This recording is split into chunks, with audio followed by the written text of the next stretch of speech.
bienvenue, hello and welcome. I am here again with a new book for you that we are going to talk about. It is a very, very sick book and I have very strong feelings about that. But first, we have to talk about our shop. Remember that if you want to support us, come along to our shop where we have templates, as you see, and I just wrote the book again. Anyway, and we have books, and in particular, this book is now out in paperback. If you would like to get this, there were no more hardback copies available. It is now only in paperback, but that's probably good for you because it's cheaper in paperback. So if you want to get that, you can get that. There are also new books. The book Scum of the Universe is going to be out in paperback next month in June, is going to be available for pre-order in June and sent in July. So if you are interested in a very funny science fiction comedy, then try Scum of the Universe by Grant J. Everett. So, what are we talking about today? Well, today we are talking about another Russian novel. Another Russian novel. We are talking about the Russian novel, the big, huge doorstop, which is War and Peace by Tolstoy. So, look at the size of the thing. It is a monstrosity. Absolute monstrosity. We'll get to that. So, War and Peace by Tolstoy is one of the classics of Russian literature, is possibly the classic of Russian literature, and it is one of those books that you read because you want the bragging rights. The bragging rights of I read War and Peace. I can tell you, I don't know that it is entirely worth it. It took me 3 goes to finish this book. I start, I get partway, I stop, I abandon, I start again and get further in, and I stop and I abandon, and then finally it's like I am not letting this stupid book conquer me. I have read better things than this. And so I finally finished the stupid book. This was many years ago. And you know what the worst part is? The worst part is having read this stupid book, I do not remember very much of it, except that Tolstoy killed the only character that I liked. Bastard! I still have not forgiven and I'm not reading any more Tolstoy. I tried Anna Karenina, but it's like, oh my God, these are horrible, horrible people. All of them. When I say the only characters that I like, it's a character that I hated least. Bastard. That bitch Natasha. What she did to him. What a bitch. Stupid Rostovs. Did not like any of them. But it was such a hard book to read. Honestly, you know what? This is the longest book I ever read. It is 1,400 pages. 1,400 pages, and I do not remember any great memorable bit. Usually when I read a big book, a big 19th century novel, I go back, I reread my favorite bits. When I read a novel, I go back, I very, very rarely reread novels, but I do reread parts of them. I reread nothing. I hated this thing. I read this purely to say that I had read it, and do I think that is worth it? No. So if you are thinking of reading it just to say that you have read it, do not put yourself through it. 3 goes. I had already read the equivalent of 2 whole novels before I finished the 3rd go. That is how big this book is. I had already read 300 pages. That is a whole novel. That is the all of something like, I think I have dropped it. It is the all, no, I have not dropped it. 300 pages of this is like the whole of this one. And this one has jokes. This does not have jokes. No jokes. This one, Dickens. You want to read big fat novels? Read Dickens. He has jokes. He has haha. Honestly. And as I do not, it was not even that, it was that I was having trouble to read the book itself. I can read very large books. I can read very large books. I can read books of great difficulty. I read this. I read this. I read The Oxen of the Sun. This is half the size of War and Peace. This one has wanking and sex. 1,400 pages. No jokes, no sex, no wanking, no nothing to keep my attention. I did not like it. See, look, I can prove I go to read. I read this whole book in 4 days. Ah, Buster, can we not talk about Buster? Can we not just talk about Buster Keaton and his beautiful face? No? We have to go back to War and Peace? But look at his beautiful face. Oh. Right, we go back to War and Peace. You know my thoughts on War and Peace now already. So, Wars and Peace. If we have to get a lesson out of this, I guess we can scrape a lesson out of what I learned from reading War and Peace. It wasn't a complete write-off, but my God, it was hard. What a slog. Ah, for whom the bell tolls. The bell tolls for me. Can you hear the bell? Really, this is how much I just want to not. We can really talk about Buster. Seriously, Buster, he funny man with beautiful, beautiful face. He no funny man with beautiful, beautiful face. All right, I talk about Tolstoy. Fine. One last little Buster. Yeah, there we go. All right.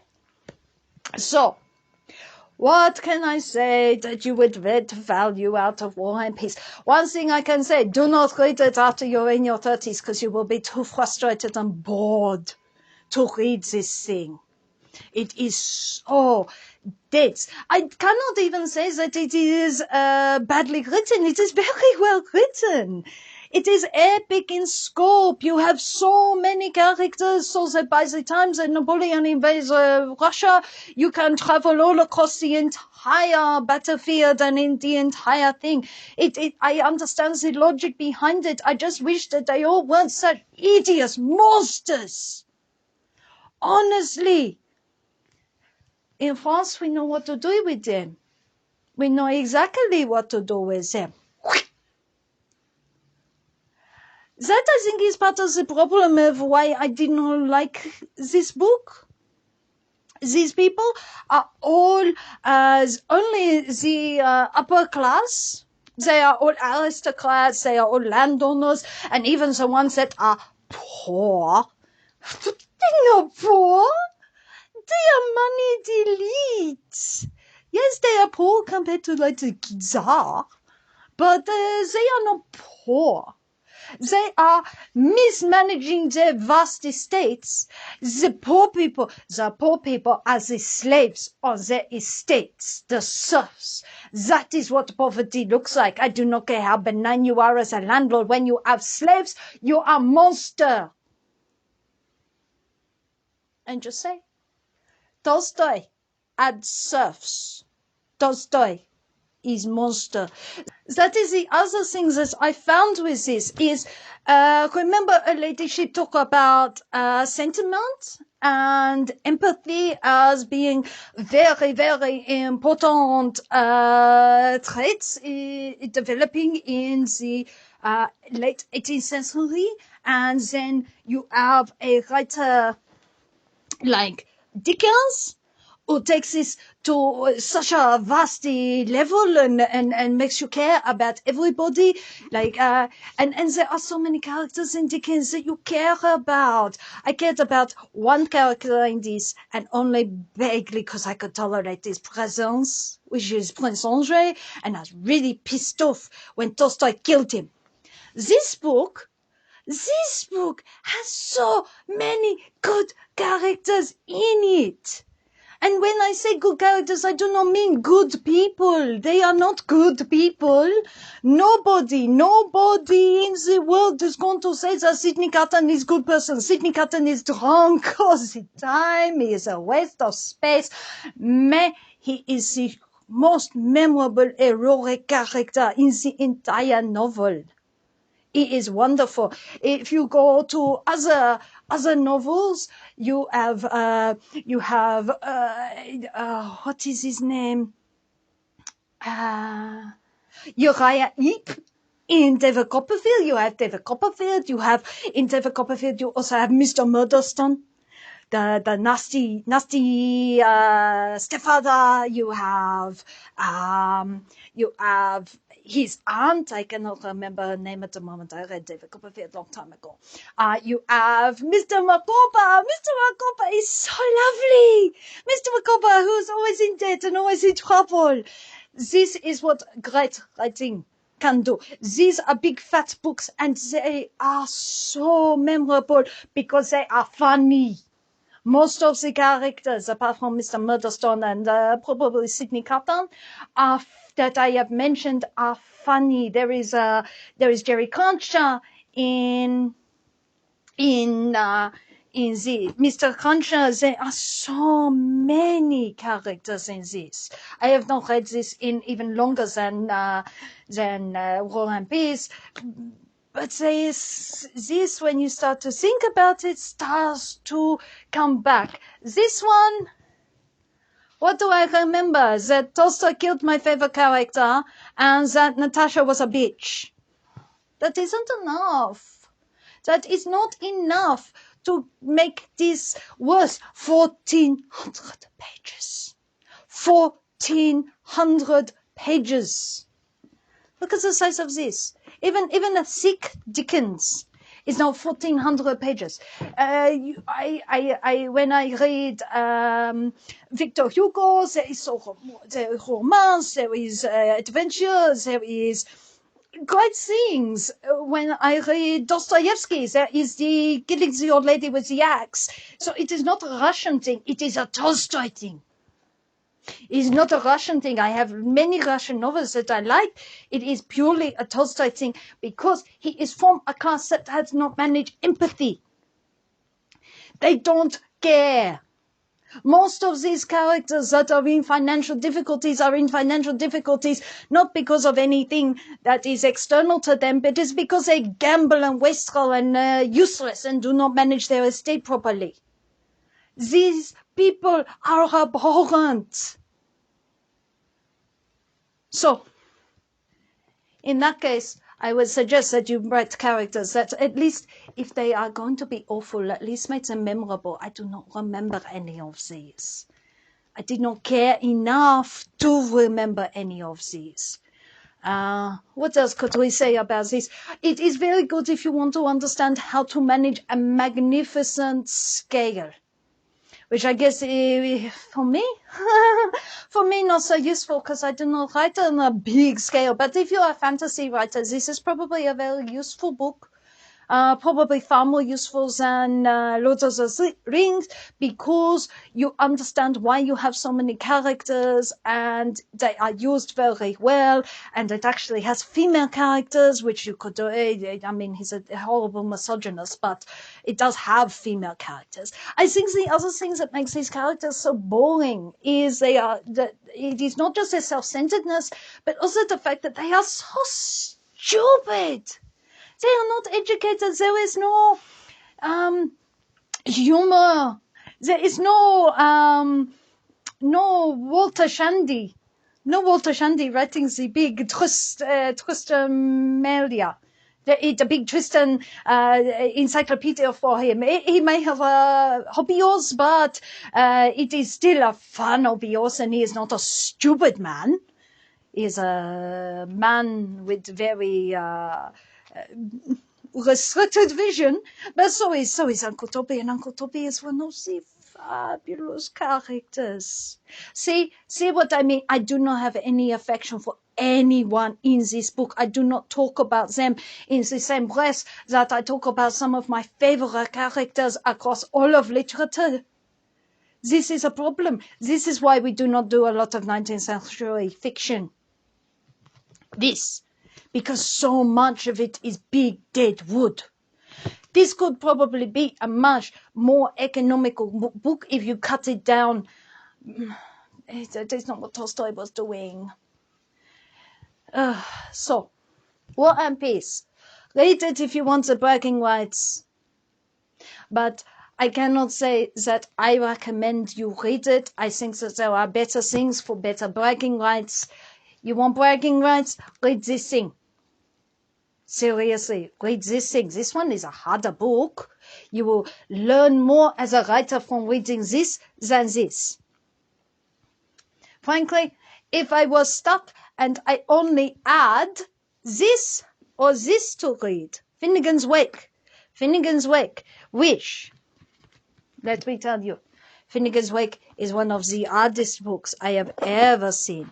Finnegan's Wake start with river run past Eve and Adams from swerve of shore to bend of bay brings us by commodious victuals of recirculation back to Haworth Castle and environs. I would rather read this for all time than read this. Okay? This would at least eventually make sense. This would never make sense. I slogged my way through it. It took 3 goes. I do not recommend. Watch the movie if you want to watch it. There are better Russian books. It is not, I would say it is not worth the bragging rights. I never return to it. I have never felt the need to use anything that I learned from it in my writing, because I did not learn anything from it. It became really just a get it done, get it through, mechanically read it. I did not remember any beautiful passages. It became mechanized. I found it the most unsatisfying reading experience of my life. Okay? So, that is War and Peace. I now have this doorstop off my back and we can move on to more interesting books. Okay? Okay. So, that is all for me.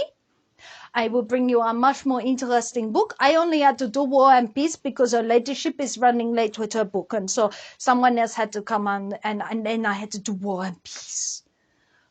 I will come with a much better book. I will come with a 20th century book.